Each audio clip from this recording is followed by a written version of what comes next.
반갑습니다. 기술사 77입니다. 우리가 이 집을 질 때 철근 콘크리트를 많이 사용을 합니다. 하는데 요즘에 제가 볼 때는 이 설계가 그런 것 같은데 너무 과다하게 튼튼하게 그렇게 설계가 나오는 게 아닌가. 물론 구조검토에 의해서 뭐 여러 가지 다 고려해가지고 설계가 나오긴 하지만은 그게 좀 과하지 않나.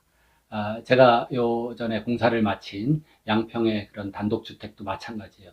콘크리트 양이 엄청 들어가고 철근만 해도 한 16톤 좀 넘게 들어갔는데 그렇게 많이 들어갑니다. 이 단층 건물인데도 불구하고. 예, 그리고 더구나 벽만 철근 콘크리트를 올리고 이 지붕 부분은 철제 트러스로 했어요. 예, 이러한 삼각형 지붕인데 일본말로 고야 지붕이라 그러죠. 그렇게 해서 이 트러스를 짜서 지붕은 그런 건식 그런 골조 방식으로 했는데도 불구하고 콘크리트 양하고 철근 양이 엄청나게 들어갔습니다. 그래서 제가 모든 건축주들은 자기 집이 튼튼하게 되기를 원하는 거예요. 그렇지만 집의 수명이라는 거는 요즘에 뭐 물리적으로 구조적으로 이 구조가 약해가지고 뭐 무너진다든지 그런 거는 별로 없습니다. 없고 오히려 단독주택, 전원주택 같은 경우에는 이 집안에 대한 거를 잘 검토를 못하기 때문에 부동치마라 그러죠. 부등치마라고도 그러는데 집을 아무리 튼튼하게 저는 뭐해요. 이 원체 튼튼해서 그냥 크레인으로 딱 그냥 걸어가지고 들어 올리면 집이 망가지지도 않고 통째로 들어 올라갈 정도로 아주 그냥 튼튼하게 요즘에 그렇게 짓습니다. 그렇지만 이 집안이 이 집안 조사, 집안을 잘못 해석해가지고 이 집이 한쪽으로 이렇게 치마가 되는 경우가 꽤 많아요. 그래서 어떤 분은 이렇게까지 저한테 얘기를 하는 거 듣고 제가 웃었는데 이 전원주택 치고 이 기울어지지 않은 집이 없다. 기울어진 게 정상이다. 이렇게 얘기를 하는데 어떤 경우는 심하게 여기 기울어져가지고 창문을 이렇게 열면 스르륵 지가 또 내려갑니다. 예. 그 다음에 방바닥에 무슨 구슬 같은 게 막 집어대로 절로 굴러가 버려요.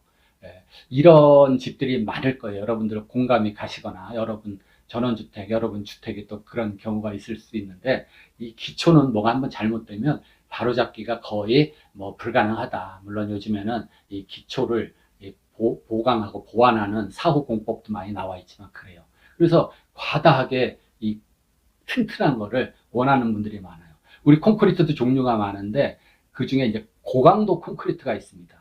그러면 고강도 콘크리트는 어디다 쓰냐면 그렇죠. 뭐 초고층 그런 빌딩 같은데 이 저층부는 얼마나 무지무지한 하중을 받는 거 아니에요. 그렇기 때문에 고강도 콘크리트를 쓸 때는 거기에 걸맞는 고강도 또 철근을 같이 써줘야 이게 매칭이 되는 거예요. 콘크리트는 굉장히 고강도인데 철근 강도가 낮다. 그럼 그것도 이 매치가 잘 안 되는 거고 고강도 콘크리트에는 하이텐션 바라 그래서 고강도 철근을 같이 쓰게 되는데 고강도 콘크리트가 한 가지 문제가 있습니다. 이런 경우는 뭐 별로 없겠지만은 이 화재가 났을 때 고강도 콘크리트의 단점 중에 하나가 폭열 현상이라 그래가지고 얘가 열을 받으면은 콘크리트 덩어리가 이렇게 팍 터져 나갑니다. 폭열 현상인데 폭파되듯이 내부에서 폭파되듯이 콘크리트 덩어리가 이렇게 탁 튀겨져 나갑니다. 폭발하는 현상인데 그 현상이 왜 일어나냐? 자, 화재가 났을 때 이 콘크리트 내부에 항상 어느 정도의 수분이 있어요. 그래서 수분이 이 열을 받아가지고 증기로 폭발하듯이 증기화가 되는 겁니다. 그러니까 이 물이 증기가 되면은 부피가 한 500배 정도 팽창을 하기 때문에 갑작스런 내부에서 증기가 폭발하면서 콘크리트 덩어리가 떨어져 나가요. 이게 폭열 현상인데 고강도 콘크리트는 그러한 예기치 못한 단점도 있다 이겁니다. 그래서 우리가 콘크리트에서 주요한 설계 중에 하나가 이 철근은 평상시에는 굉장히 이 힘을 많이 받죠. 이 압축력도 일반적으로 콘크리트의 한 15배 압축력에 견디고 인장력, 특히 인장에 강하기 때문에 이 철근 콘크리트를 합성해서 쓰는데 이 콘크리트 안에 있는 철근이 불이 났을 때 열을 받으면은 강도가 순식간이라고 할 수 없지만 화재가 나서 5분, 10분 만에 이 구조체의 내부 온도가 한 500도씨 이상, 막 1000도씨까지 금방 한 10분 정도면 1000도 이상 이 화재 시 온도가 올라갑니다. 근데 철근이 한 500도만 넘어가도 이 자기가 갖고 있는 강도의 절반으로 뚝 떨어져요. 그렇기 때문에 우리가 이제 철근 표면에 있는 그 콘크리트 그 두께를 피복 두께라고 그러거든요. 그래서 그 피복 두께를 보통 3cm 이상을 한다. 요걸 피복 두께로 확보하는 이유는 이러한 화재로 인한 철근의 보호, 그 다음에 철근이 녹쓰는 거, 예, 그거를 방지하기 위해서 최소한 한 3cm. 예, 그 다음에 철근이 또 콘크리트랑 꽉 이렇게 붙어 있어야 되거든요. 그 부착력이라 그러는데, 그러한 부착력 확보를 위해서 그렇게 피복 두께를 해주는 게 있어요. 어쨌든 우리가 너무 이 튼튼한 것만 염두에 두지 마세요.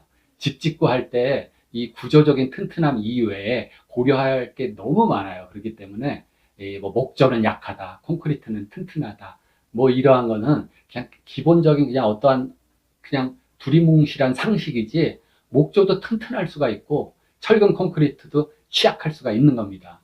그래서 요즘에 이 순수한 막 목조로 고층을 짓고 그래요. 벌써 오래됐죠. 제가 밴쿠버에 오래 살았었거든요.